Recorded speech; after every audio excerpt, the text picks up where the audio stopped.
تعالوا انا وياكم نسمع تصريحات ارنولد اليوم مدرب منتخبنا الوطني اللي خاضها في المؤتمر الصحفي بالعاصمة بغداد. ارنولد يقول عندما كنت في المنتخب الاسترالي لا ارقب المواجهة امام المنتخب العراقي، لان المنتخب العراقي يمتلك لاعبين جيدين وعناصر جيدين. وتصريح الثاني يقول ارنولد سعيد بتواجدي في العراق، لا ارقب العودة الى استراليا. وشغله ثانيه ارنولد يقول مستعدين لمباراه الملحق بعد انتهاء مباراتنا امام المنتخب الاردني، مستعدين اللاعبين وكامل الاستعداد.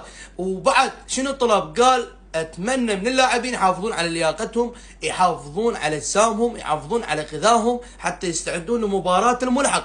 وبعد ارنولد يقول سنشارك ببطولة كاس تايلاند الودية بعد انسحاب المنتخب السعودي تحت 23 سنة. احنا راح نشارك بدال المنتخب السعودي ببطولة كاس تايلاند بشرط واحد، موافقة الاتحاد الآسيوي العراقي، الاتحاد العراقي اذا وافق راح يشارك ارنولد ببطولة كاس تايلاند الودية.